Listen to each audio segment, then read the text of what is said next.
Hi guys, another day, another automation tayo. Gumawa nga pala ako ng FB page AI chatbot para sa FB page namin. So bago ko i-explain kung paano nangyayari yung AI chatbot, try muna natin kung paano siya nagana. So dito, pagka nag-chat ako, hi, I'm Darren. Ito nga pala yung FB page namin. Here.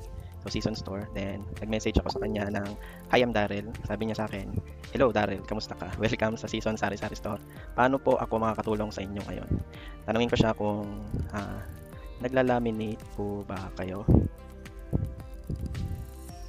Yan, tingnan natin kung kaya niyang sagutin. Yan. Opo, naglalaminate po kami. Meron kaming ID size at A3 laminating services. Tanong natin kung saan kayo saan ang location nyo. Natin kung saan ang location nila. Ang store po namin ay matatagpuan sa Barangay Mamatit, Cabuyao, Laguna, sa tabi ng Alphamart Mamatit at sa tapat ng St. Jerome Integrated School of Cabuyao. Yan, ayun yung AI chatbot na ginawa ko. So paano ko ba siya ginawa?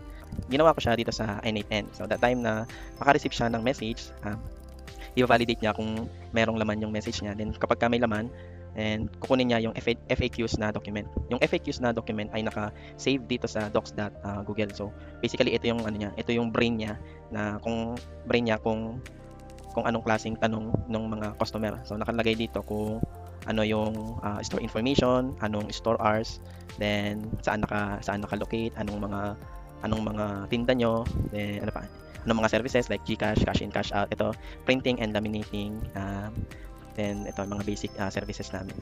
Then kung ano pa yung mga iba naming binebenta.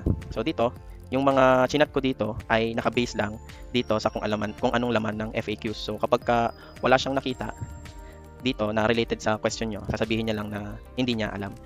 So kapag gusto nyo palawakin pa yung questions and answers ng users or ng brain ng chatbot, ilagay nyo dito lahat ng mga informations, lahat ng informations ng store nyo. So mapa coffee shop yan, mapa salon, so travel and tour na FB page, so yan lang.